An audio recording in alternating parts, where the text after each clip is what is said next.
We've got sunshine. Welcome back. We live over the other side of this very cute little village called Yackandandah, way over there just below the hills on our flower farm in complete paradise. I need to plan out exactly where this cocoon tunnel is going to go because it's not something that we want to move. And then we're hoping to get all the rebar into the ground today.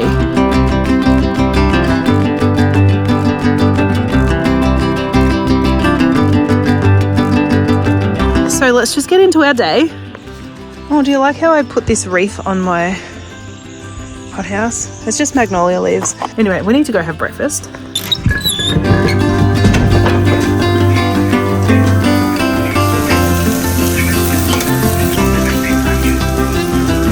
We're up here planning the position of the grow tunnel. We have a bit of a problem. There's just water everywhere. And we're not sure if it's seeping ground or a spring that's opened up or runoff. The thing is, it did rain, but nowhere else has water pooling like that. So even in dry weather, we're now still dealing with water. Kind of feel like it's not the most terrible problem to have because at least we've got water. So I'm going to mark that out. Moroni's going to build the hoops. I think this is the layout for the posts that have to go in the ground, but this kit doesn't really come with instructions. What I really wanted was the Farmer's Friend one from the US, but they can't ship it over here and they don't have an outlet, or they didn't when I bought this. So we bought it from a company in Australia that makes something very similar, and it kind of feels like they just sort of did what Farmer's Friend is doing, but in a different way with no instructions. Well, they've got instructions, but it's not complete instructions. So how many of these do I have? 1, 2, 3, 4, 5, 6, 7, 8, 9, 10, 11. Sometimes I think I procrastinate. It's almost like fear of starting a project. Does anybody else get that? It's like I'll just dawdle around actually starting what I've got to do. Whereas once I get started, I'm fine. I just get straight into it. But why do I take so long to actually start? It's like after lunchtime now, and I'm looking for some, I need some steaks and there's none. Maybe we've used every single one. Here's one. It's got no sharp edge though. Oh, it's got a bit of one. Can you see any spares? There's a couple over there. They're actually marking out the edge of a bed though. Where are they? Anyway, I'll show you what I'm going to do here to work out where this bed's going to go. I just want to measure the pad for one and figure out the rough placement of each hothouse. Like, we're going to plan that in the future there'll be 3 up here. We're just going to put the middle one in for now because this is a bog. We have to get that fixed. And this side, we need to remove the fence. Here he comes.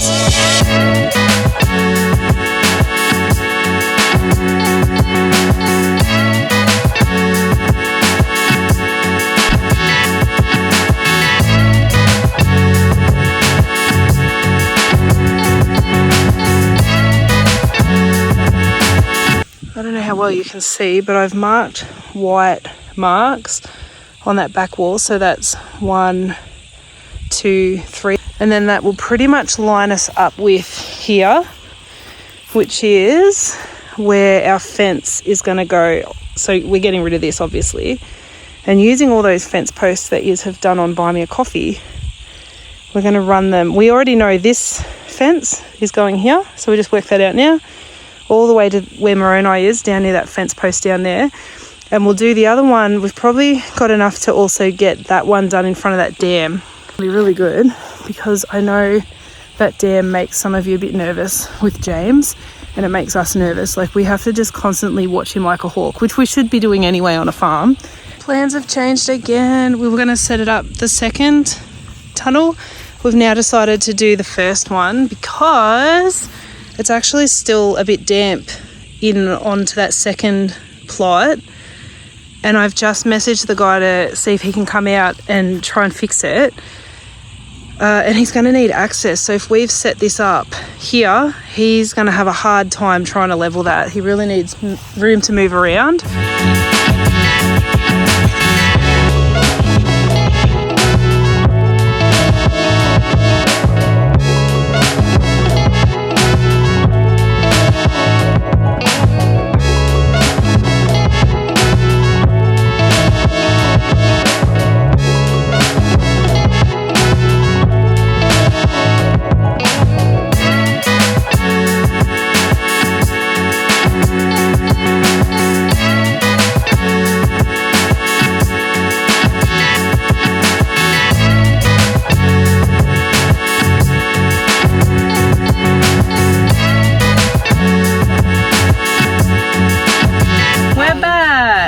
The next day, just been to the wholesaler and got to go do a quick delivery. I can't remember what else.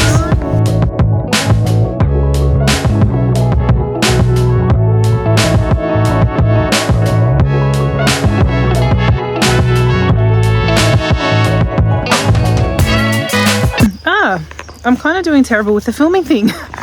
I had to just make up an arrangement. I've got to take it out for order, and I didn't film it because James fell asleep in the car, so I just kind of took the opportunity to get this done. This is how I transport them. I have square buckets that I put the other bucket inside, and then in these crates. Oh, he's gonna wake up now. So when I got home after the wholesaler, when I get back after this delivery, I will show you what I got, but the delivery is just up the road. It's not very far. So anyway, I just saw James fell asleep as soon as I got home. So I quickly unpacked the car, ran into the studio and made that bouquet, that arrangement, so that I can quickly go and deliver while he's still asleep. And things are looking good.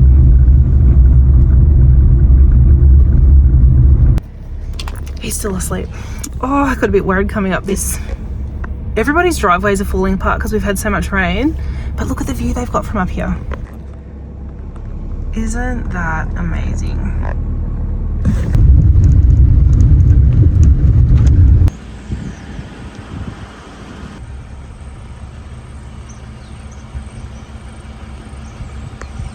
I've been tooting the cows off the road.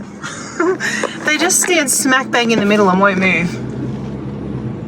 Country life, hey? Now I've got to press this button to let me out the gate. Do you have this? Oh, did that press? Yes. Do you have these where you are? Electric gates? And you press a button and it opens. So there's the solar panel that powers it all. I love it. How good is that? And then it will just close behind me.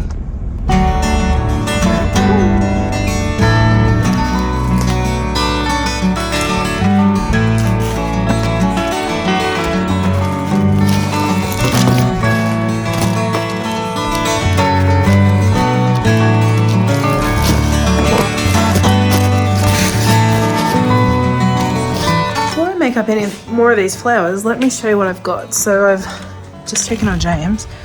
I got back and he's still asleep in the car.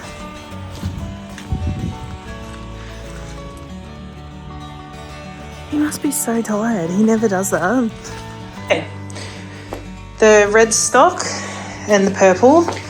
Purple is the anthus, pink disbuds. Lilies, but I'm not really sure what colour. Maybe pink, some white. Well, they're kind of like an icy, very pale purpley white. The white, the yellow, more lilies and more disbuds.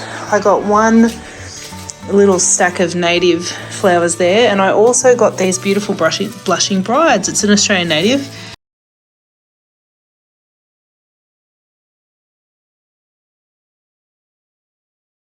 And one of the native growers in Yak had them ready. She said, do you want them? And I said, yes. So they're really nice. Anyway, what I need to do, I've got 2 orders to go out early in the morning. A big $150 one and then a $80 one. So I'm going to get those ready now so there's no stress if I don't get back out here to finish.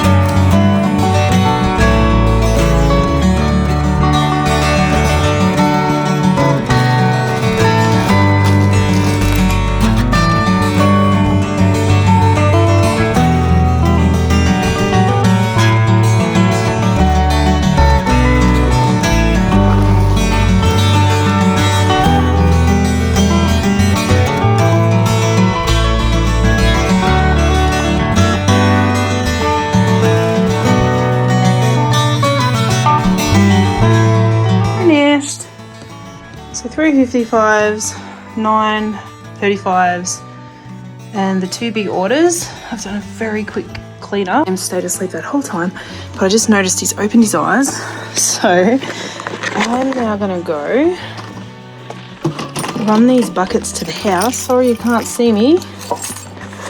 Run these buckets to the house and then I'll take him inside.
I just got home. I took all day. Sorry, mi amor.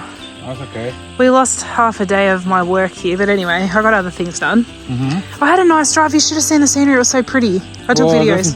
Things are important to do. Oh, it is, yeah. Anyway, walk us through what you've done. I'll just carry the hoops over here so we can just set them up. You like it? Yeah, for us.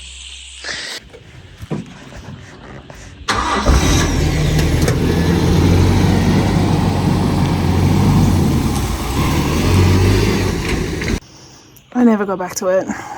I ran these out roughly yesterday, but I want to show you, if you're trying to do it by eye, what can happen. I've just eyeballed this line, right? It looks like I've got this all set up really nice, and you can see the 2 poles here, the 2 poles here, they're all spaced nicely. It looks like I've got it all lined up nicely with here. However, check this out. When I stand here and stand right behind that pole and look down, you can see it's so crooked.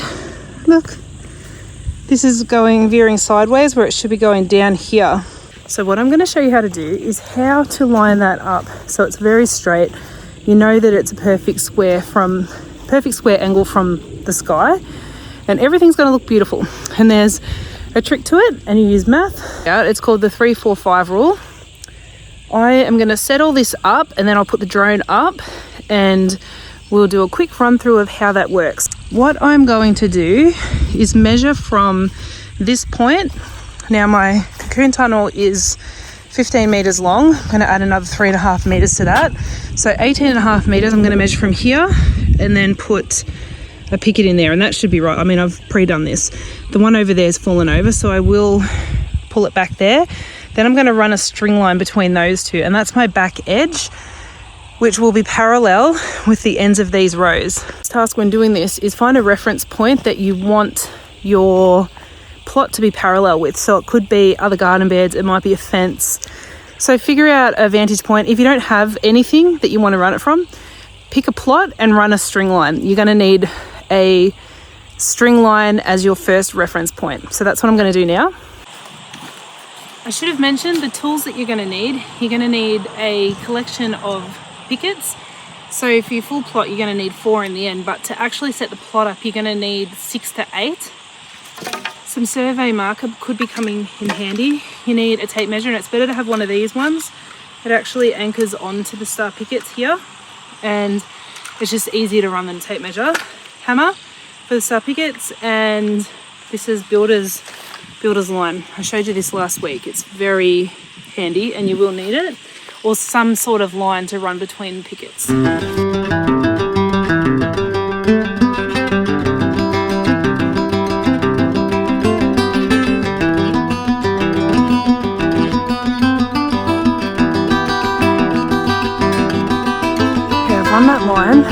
line. That is the most important line. You've got to get your reference point correct, because absolutely everything else is going to run off it. So I'll show you what I've done. I've measured from the ends of the rows out to here was 4.8 meters. And then I've run 15, so I've put stake in here and up there just so I can get a reference of where that is. That's my like driveway. And then this is the size of the cocoon tunnel, is 15 meters. So then I've measured from that stake up to the back for 15 meters. And I've done the same over there, from that stake right up to the back to that stake there, 15 meters. And what that gives us is 15, 16, 17, 18. So it gives us, what did I say? This was, let's say 4 meters. So it gives us 19 meters exactly from there. So we know, I've then run a string line between those two back posts, and we know that this string line is exactly parallel with my flower field. You see that string line? That runs all the way along there. And that is exactly parallel with this here. If I had eyeballed it off the back cutout, it's actually crooked. You can see it's closer here, more open at the back here. And if you just eyeball that, it looks really crooked, but we know it's correct because we've measured it off a reference point. Take your time with that step. If it feels like you've done something wrong, remeasure. Just really make sure you've got that first reference point line exactly where you want it. Now I'm going to show you what to do now.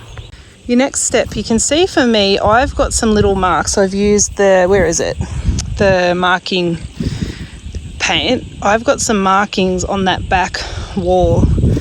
And we're using, this is hothouse number 1, cocoon tunnel number 1. And I'm actually going to run the first one off this here, and then I'll measure out from there. So this is the line that I'm going to use to get my exact straight line. This one's actually crooked.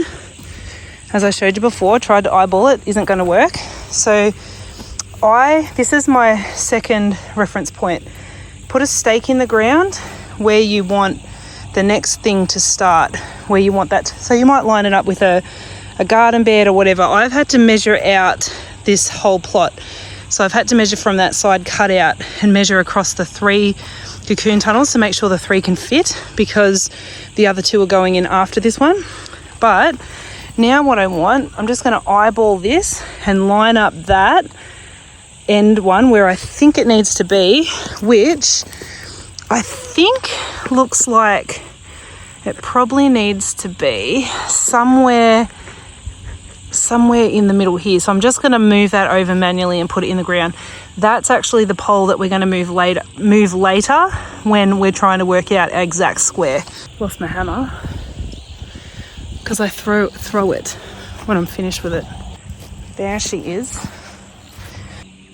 So I've moved this across. This is going to be pretty tight, so you got to stretch it back. I did a little mark so I know where this end piece is. Oh man, I'm hoping that's going to look a little bit more square. So let's just double check. This looks much better. You can see it's lining up down there much better. Okay, so for an eyeball, we are doing good. At this point, you're going to need 2 more stakes, and they are going to be set out from that back line. So measuring, you need to measure it. I'm just dropping stakes for now to make it easier. So from that back reference point, you want to bring 1 out at 4 meters. So that'll be roughly there. I'm just putting it there so when I'm measuring with the tape measure, I've got my stuff ready to go. So 4 meters for that one, and then 3 meters for this one. So that's roughly in place. Through the hammer again. So from that point, 4 meters, 3 meters. If you need to go back and reference this, I'm putting up a short video just with the instructions in it so that you can come back at any time and reference it. And I'll put a thumbnail that makes it really clear what this is. You'll see I'm putting a stake right on that cross point there so I can measure out much easier. I'm putting a stake here at 4 meters along this line. And then I'm going to go and pick up my stake because I moved it. Put another stake in right here at 3 meters. Hammer that in, make sure it's nice and close to that line, and then measure between these two across the diagonal and that should be 5 meters. I'm moving the steak. I'm just going to freeze this frame while I talk you through this. I've moved the steak over to meet that 5 meter point, and then on the left here, this steak here gets moved across until it skims the edge of that steak.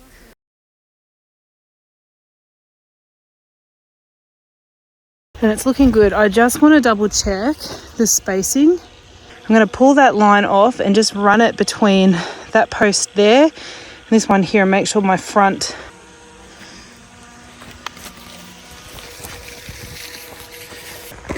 Now this is the danger of eyeballing things without measuring. Look where I've put that one. So I will move that one in, make sure this one's really good here. I'll just move that out a couple of centimeters. Move this one in about 1.5 feet. Got that really wrong, didn't I?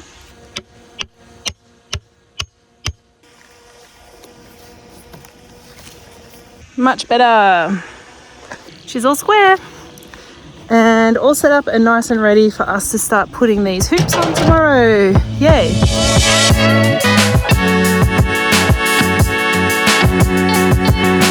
This is for you, Teresa. Last week I mentioned this really healthy, yummy dessert, and Teresa's asked me how to make it. So all you do is line a tray and then open up medjool dates, take the pip out and just line it in there, trying to flatten them out as best you can. Chop up some nuts, I've used almonds, and then you want to put them in the oven and just roast them. It takes like, I don't know, 4 or 5 minutes to get them nice and toasty. While you're doing that, melt some chocolate. This one, I tried to find one that had a pretty low sugar content, so that's about 30% sugar. Sometimes I make my own chocolate. I might show you that in another video, and it's even healthier. Peanut butter, we make our own, so it's not as spreadable as some of the shop ones, but apparently some of the shop ones you can put in the microwave and they get a little bit more liquidy and you can spread them out. So get your peanut butter on, sprinkle those roasted nuts over the top, and then you want to go and get your chocolate and drizzle it all over. Try and get it over pretty evenly, and then spread it out so it's pretty covered. It's going to help everything stick together if you get that really nice and covered. Then pop it in the freezer. What takes half an hour maybe, and then you can pull it out and chop it into little pieces or big pieces, whichever you like, and eat it. So yum.